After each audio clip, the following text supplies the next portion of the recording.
बनाएगा अगर दीवार मुझको, करेगा किस तरह फिर पार मुझको। अभी कुछ देर चलने दे फसाना, छुपा कर रख कहानीकार मुझको।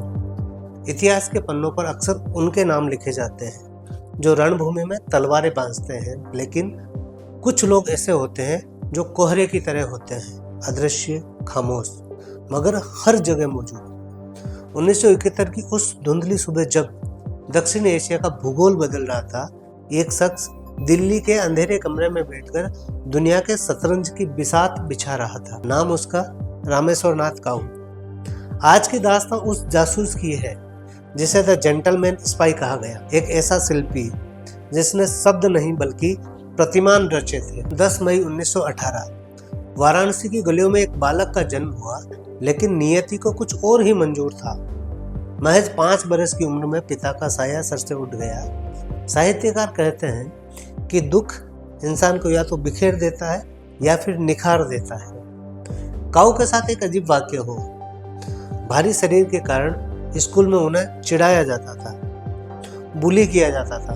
वो अपमान की कड़वाहट पी गए, लेकिन बदले में चिल्लाए नहीं। उन्होंने खामोशी को ही अपना हथियार बना लिया, अपनी ढाल बना लिया। वो लोगों से बात नहीं करते थे, बल्कि वो लोगों को पढ़ना सीख गए थे। लखनऊ यूनिवर्सिटी की गलियों में जब वो अंग्रेजी साहित्य और कानून की बारीकियां सीख रहे थे, तब किसी ने नहीं सोचा था शेक्सपियर के शब्दों को जीने वाला ये छात्र एक दिन देश की सबसे बड़ी गुप्त गाथा लिखेगा। 1940 में पुलिस की वर्दी पहनी, लेकिन आत्मा एक जासूस की थी। 1947 में जब देश आजाद हुआ, तब काऊ को आईबी में शामिल किया। नेहरू की सुरक्षा का जिम्मा उन्हीं के कंधों पर था। साल 1955 कश्मीर प्रिंसेस वाला विमान हादसा, एक ऐसा अंतर्राष्ट्रीय भंवर जिसमें चीन, ताइवान और ब्रिटेन उलझे थे। काऊ भी वहां पहुंचे। उनकी जांच की धार इतनी पैनी थी कि चीनी प्रधानमंत्री जोऊ एनलाई ने झुककर उन्हें सलाम किया। यहीं से दुनिया ने जाना कि भारत के पास एक ऐसा दिमाग है जो खामोशी से समंदर की गहराई भी माप सकता है। नसीहतें मत दो, बल्कि एग्जाम्पल सेट करो। यही काऊ का जीवन दर्शन था। 1962 और 1965 इन दो युद्धों की चोट के बाद भारत को सिखाया कि युद्ध मैदान में नहीं बल्कि सूचनाओं से जीता जाता है। 1965 में इंदिरा गांधी ने काऊ को बुलाया और एक नई संस्था की नींव रखी, रिसर्च एंड एनालिसिस विंग, जिसे आज हम RAW के नाम से जानते हैं। काऊ ने इसे सरकारी दफ्तर नहीं बल्कि एक तपस्या स्थली बना दिया।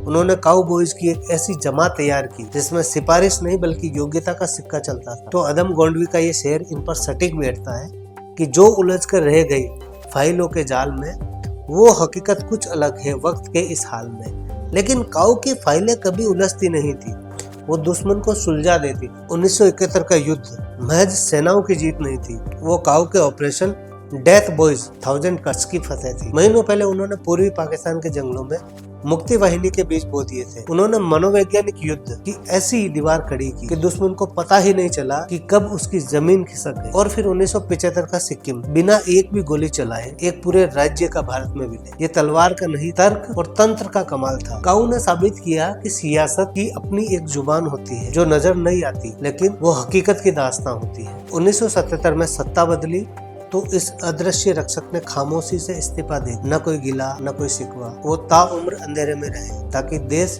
उजाले में सांस ले सके। 20 जनवरी 2002 को वो हमेशा के लिए खामोश हो गए। उनके बारे में कोई संस्मरण नहीं, कोई इंटरव्यू नहीं, सिर्फ एक एहसास है कि भारत की सीमाएं सुरक्षित है। RN काऊ एक व्यक्ति नहीं बल्कि एक पूरी परंपरा थे।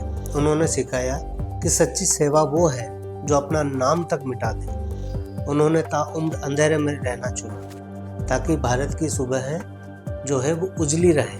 उनका जीवन गालिब के इस फलसफे को जीता है। रही न ताकत गुप्तार, अगर हो भी तो किस उम्मीद पे कहिए कि आरज़ू क्या है। काऊ साहब ने कभी नहीं बताया कि उनकी आरज़ू क्या थी, क्योंकि उनकी आरज़ू सिर्फ एक महफूज हिंदुस्तान था। आज हम 2026 के भारत में खड़े होकर अपनी सुरक्षा और संप्रभुता पर गर्व करते हैं, तो याद रखिएगा कि इस इमारत की नींव में एक ऐसी ईंट भी थी जो खुद तो नहीं दिखती लेकिन पूरी दीवार का बोझ उठाए हुए। अल्लामा इकबाल का ये शेर उनकी शख्सियत पर मुकम्मल बैठता है जो आपके रोंगटे खड़े कर दे। उन्होंने कहा, हजारों साल नरगिस अपनी बेनूरी पे रोती है, बड़ी मुश्किल से होता है चमन में दीदावर पैदा। यानी हजारों साल तक कुदरत जब इंतजार करती है तब जाकर चमन में कोई ऐसा पारखी, ऐसा दूरंदेश इंसान पैदा होता है। रामेश्वर नाथ गऊ वही दीदावर थे, वो पारखी नजर जिसने सरहद के पार उठते तूफान को भांप लिया था। तो RN काऊ साहब को हमारा सलाम। जय हिंद, जय भारत। धन्यवाद।